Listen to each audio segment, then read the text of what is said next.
I just hate being caught out being my real self. But someone who is unencumbered with that is my son. He's a lovely boy, right? He's cerebral, he's sweet, a very early talker.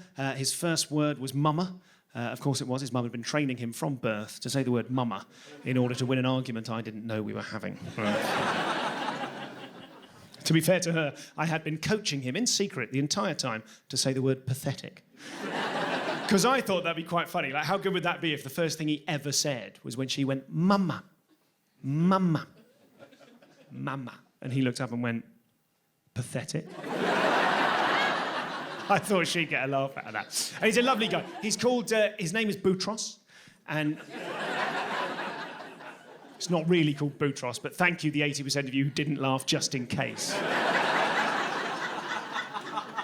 I call him Boutros when I'm on stage in order to anonymise him, and because when he's a teenager, if he sort of interacts, he sees my work online, on telly or something, then if he's aggrieved, if he's pissed off, I've been talking about him this whole time, I can just say, no, you had an older brother who died. So you've got to appreciate the elegance of the system.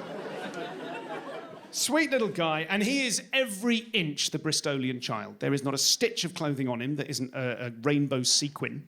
And if he grows up to be heterosexual, it's going to break his poor mother's heart. I'm telling you that now. I will still love him. But he has, weirdly, he's very empathic, right? He's very sensitive. And he has this swimming teacher, right? A very muscular Spanish guy called Jose, with a beard, very broad, muscle-bound guy. And my son insists on misgendering Jose. I say to him, how was swimming? He's like, yeah, it was a good one. She was good. I'm like, I'm pretty sure he's a he. And he goes, no, he's a she. And he gets really angry with me. So one of two things is going on, both of them equally brilliant. Either, in 2021, today's 5-year-olds just recognise innately that gender is a construct, it's all meaningless, and it doesn't matter at all. Or my son can smell true gender. Like one of those cancer dogs, do you know what I mean? If he lies down in front of you, you've got to ask yourself some pretty penetrating questions. I say to him, I'm pretty sure Jose's a dude. He's like, well, maybe now, but she's got a long journey ahead of her. Okay?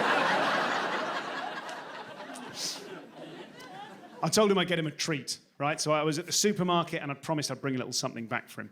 And you do need to be careful about the cultural artefacts you put into your kids' heads. So, like, he loves the Mr. Men. Him and his sister, they love the Mr. Men. I don't know if you've revisited the Mr. Men stories recently, but my God, the male Mr. Men,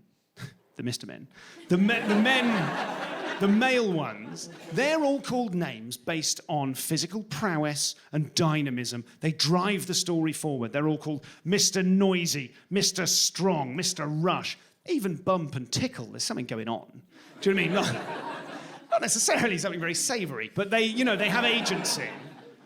Whereas the lady Mr. Men, the little miss, the little misses, they're all called these incredibly diminutive, patronising names. They're all called Little Miss Bossy, Little Miss Splendid, Little Miss Passive and Fat. And I don't know why we put up with it. It's astonishing. So you've got to be careful about the decisions you make.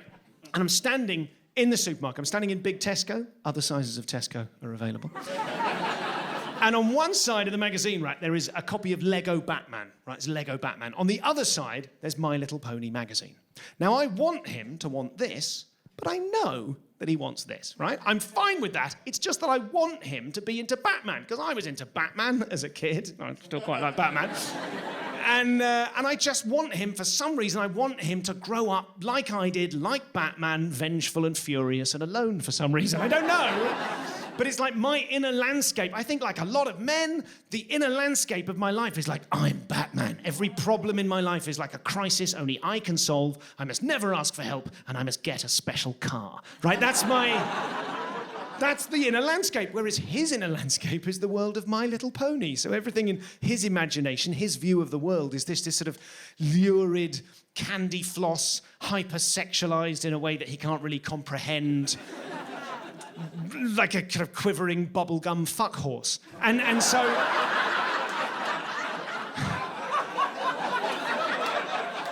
the characters in my world, the Batman world, they've got names like Harvey Dent, you know, the Joker, Two-Face, Penguin, all of that stuff. The characters in his mind have got names like Princess Celestia, Twilight Sparkle, Twinkle Pips, Cloud Gush, Glitteris. You know, obviously I'm making some of them up, but not all of them. And so I panicked and I made the wrong decision. I got him the Batman comic and I took it home and he was crestfallen but polite. And I was like, oh, sorry, and I got the wrong thing. Until he looked through it and he said, oh, no, this is great. Daddy, look, there's a Lego Batgirl comic strip. And I was like, wow, he loves Batgirl. So I said, why don't we play Lego Batgirl? And he was like, yeah, great. And I said, okay, fantastic. You be Batgirl, I'll be Batman. Right, I pointed at you then. You be Batgirl. You're up for it. Well into it. You be Batgirl, I'll be Batman. And he went, no, Daddy, I'll be Batgirl, you be Wonder Woman, and you have to call me Sis. Okay? Cool. I'm down with that. Sure. So I said, okay, Sis. I think there's a giant robot attacking the city. It must be something to do with Lex Luthor. Let's do a team up. And he says, no, Sis, it's our day off. We're just going to relax. So we did. We built a sofa fort with the cushions. And I said, this is the Batcave. And he said, no, it was a salon. And he let me have Bat Salon. So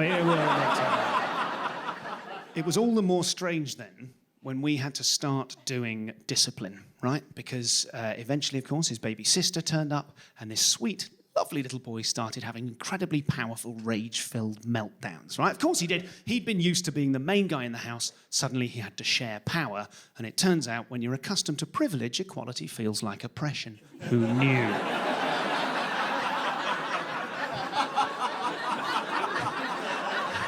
Oh, a bunch of smug people knew. Oh, well done, well done.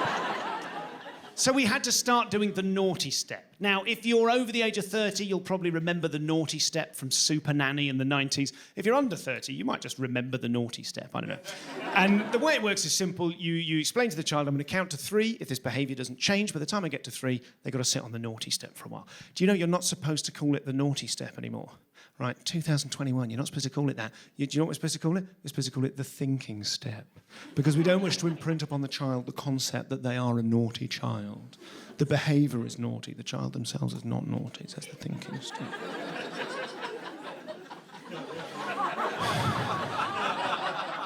Not in our household. We understand that you have to win the psychological victory early doors. So in our household, it's called the huge disappointment to me and your mother...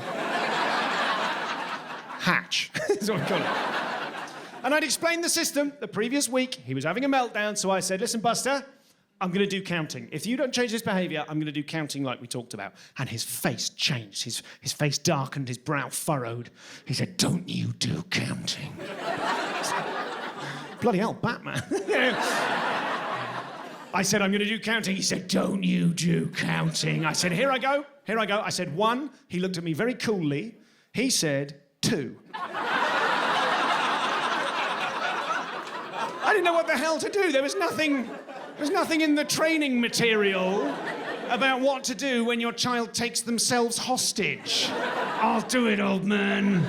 Try me. What he's done is he's artificially escalated the jeopardy, hasn't he? He's left me nowhere to go. I can't say 3 now, and I feel like he knows that. I didn't know he could count. So now, without ceding any authority, I've got to de-escalate. I've got to sort of take the air out of the situation, but still... I've not had my bluff called this hard since his sister was conceived. So...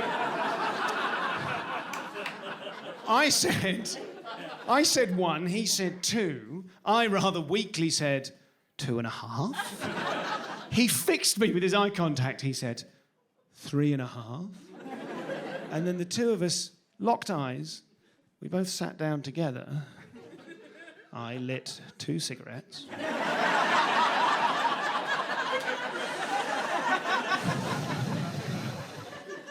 And we just carried on counting. Eventually, of course, he ran out of numbers. I'm calling that a win. That's fine. I'm just not used to dealing with that sort of anger. I mean, obviously now I've got kids, Christ. Probably the hardest thing is negotiating with a child using every ounce of creativity and guile and cunning and a song to try and convince them to do something that you personally could not give a shit about, right? Something you have no personal stake in whatsoever. So you're there going, just put your shoes on. Just put your shoes on. We're going to leave the house. Come on, put your shoes on. We can all go. I've got my shoes on. Mummy's got her shoes on. Your baby sister's got her shoes on. Doesn't need shoes. Can't walk. Put your shoes on. Just put your shoes on. Please put your... Okay, seriously, man to man, put your shoes on. Just put your shoes on. Let's sing the shoe song. Shoes are good. Everyone thinks that you should put your shoes on. Put your shoes on. Put your shoes on. Fine. Do you know what? Walk outside, lacerate your feet to ribbons on the broken glass that I've left there specifically to teach you a lesson. Because you have stolen from me even the luxury of suicide. That was too much. I'm sorry. I didn't... Yeah, he's upset for some reason. I don't know why.